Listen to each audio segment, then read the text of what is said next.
ଆଗେ ତାକୁ କାର୍ଯ୍ୟକାରୀ କରି ଦେଖାନ୍ତୁ। ସବୁବେଳେ ତ ଖାଲି ଘୋଷଣା କରୁଛନ୍ତି, ଘୋଷଣାରେ ରହି ନ ଯାଆନ୍ତୁ। ତାକୁ କେମିତି ଇମ୍ପ୍ଲିମେଣ୍ଟ ହେଇପାରିବ, ଇମ୍ପ୍ଲିମେଣ୍ଟ ହେଲେ ଯାଇକି ଲୋକ ଯାହା ଲାଭ ପାଇବା କଥା ପାଇବେ। ଖାଲି ଘୋଷଣା କରିଦେଲେ ସେ ଘୋଷଣାରୁ କିଛି ଲୋକ ଲାଭ ପାଇବେନି। ଇମ୍ପ୍ଲିମେଣ୍ଟ କରିବା ପାଇଁ ତାଙ୍କୁ ବହୁତ କଷ୍ଟ ହେଉଛି। ଯେତିକି ଘୋଷଣା କଲେଣି କ'ଣ ଇମ୍ପ୍ଲିମେଣ୍ଟ ହେଇଛି? ଏପର୍ଯ୍ୟନ୍ତ ଇମ୍ପ୍ଲିମେଣ୍ଟ ସେ ଠିକ୍ ଭାବରେ କରିପାରୁନାହାନ୍ତି। 12 ବର୍ଷ ହେଲା ସରକାର ରହିଲେଣି, ସେଭଳି କୌଣସି ବଡ଼ ପ୍ରୋଜେକ୍ଟ, ଆଖି ଦୃଶିଆ ପ୍ରୋଜେକ୍ଟ କରିନାହାନ୍ତି ଓଡ଼ିଶାରେ। ତେଣୁ ସେ ଖାଲି ଘୋଷଣା କରୁଛନ୍ତି, ସେଭଳିଆ ଘୋଷଣାରେ ଇଏ ବି ରହିଯିବ। ଯେକୌଣସି ଜାଗାରେ ଆପଣ କୁହନ୍ତୁ 12 ବର୍ଷ ଭିତରେ ଆଖି ଦୃଶିଆ ପ୍ରୋଜେକ୍ଟ କ'ଣ ହେଇଛି ଓଡ଼ିଶାରେ? କୌଣସି ସେମିତି ଆଖି ଦୃଶିଆ ପ୍ରୋଜେକ୍ଟ ହେଇନାହିଁ।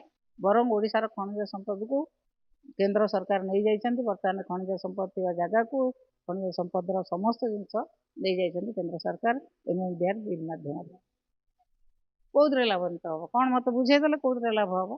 ପଇସା ତ ସେମାନେ ନେଇଗଲେ, ଓଡ଼ିଶା ଲାଭାନ୍ୱିତ କେମିତି ହେବ?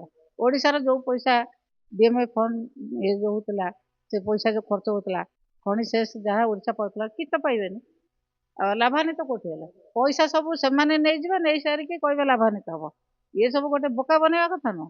କେମିତି ଲାଭାନ୍ୱିତ ହେବେ ଆପଣ ବୁଝେଇଦେଲେ କୋଉ ଭଳିଆ?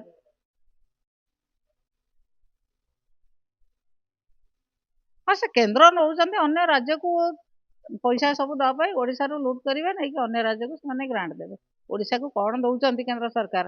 ନା ସେ କଂଗ୍ରେସ ସରକାର ଥିଲାବେଳେ, ନା ବିଜେପି ସରକାର ଥିଲାବେଳେ ଓଡ଼ିଶାକୁ କିଭଳି ଭାବରେ ଭଲ ପାଉଛନ୍ତି ଆମେ କ'ଣ ଦେଖୁନୁ? ଓଡ଼ିଶାକୁ କେହି ଅନଉନାହାନ୍ତି। ଓଡ଼ିଶା ଯେଉଁଭଳି ଭାବରେ ଶୋଷଣର ଶିକାର ହେବା କଥା ହଉଛି।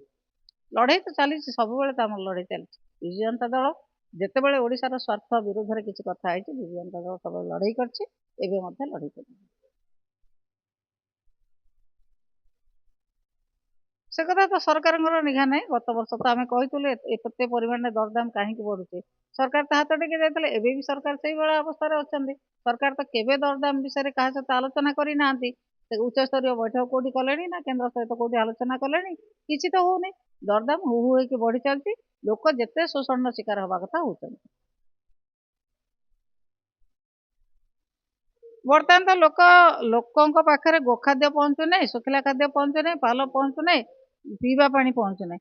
1000 କୋଟି ସେଇଆକୁ ଶୁଣିକି କ'ଣ ଲୋକ ବଞ୍ଚିଯିବେ? ଲୋକ ବର୍ତ୍ତମାନ ହାହାକାରର ଶିକାର ହେଇଛନ୍ତି।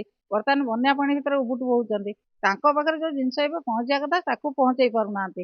ଆଉ 1000 କୋଟି କୋଉ ଦିନ ଦେବେ, କ'ଣ ତିଆରି କରିବେ, କ'ଣ କରିବେ, ତାକୁ ଶୁଣିକି ଲୋକଙ୍କ ଦୁଃଖ ଯିବନି।